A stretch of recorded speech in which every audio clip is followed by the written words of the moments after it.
So what you're really saying is how do you take care of yourself? Yeah, like in your heart, your soul, your mind, your body. Yes. And if it's not all of them, then you're not completely taking care of yourself. There's a few things that are really high on my list.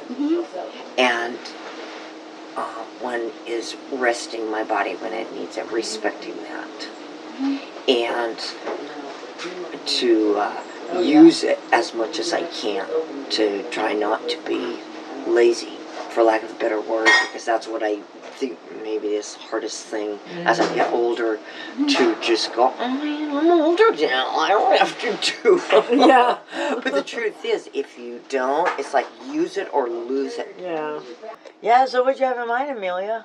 Well, I just wanted to try and have a conversation about some of the stuff we were talking about last week, especially. I had just asked Rose if, how she feels like she takes care of herself. And that is kind of where I'm interested in starting. Well, there's all those basics that we're told, like moderation and everything. And we live here, so, we have access to really good food. I think of my grandmother's generation. They had meat at every meal was, what you aimed for. Starving some generations too. Yeah, and that, but for me, the thing that sustains me is my community, the sisterhood. The men die early. The men are, Out of here. Unreliable. It's wild postmenopausal. Like, the drop in estrogen, I really celebrate the I call it thinking with your clit, like wanting to get laid, wanting to have, some kind of romance, oh my gosh, and also I have a community now of friends for so long. Melinda, how long? 20 years, so it's so fulfilling. If we're lucky, we keep that youthfulness. And we do. We're a fucking hoot, man.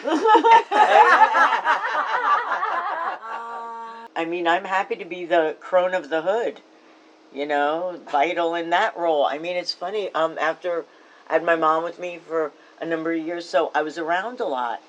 And people need someone around a lot. We're all so isolated that encouraged to be so by our community. What about you, Melinda? How do you self-sustain?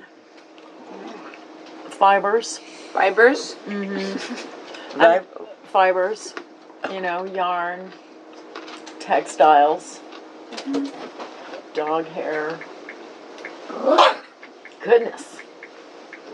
Yeah, I think I'm the same as Eileen. I think the real sustainer, though, is community. And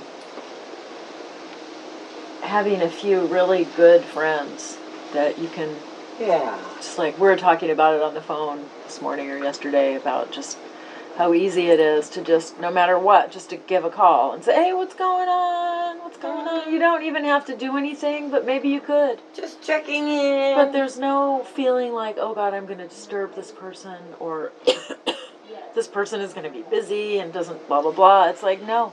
There's a trust that you want to hang out with me. Yeah. And if I don't hear back from you, you're busy, you're driving. You're whatever, because sometimes it's just, especially with my boys, it's just hearing their voices and hearing they're okay.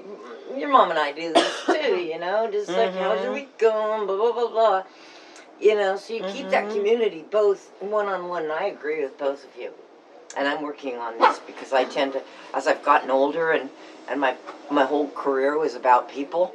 Yeah. I really enjoy people still, but I also just really love my alone time to garden or read or watch the British Baking Show or whatever the hell I'm doing, Pottery is a big part for me, though. You ask what sustains being creative.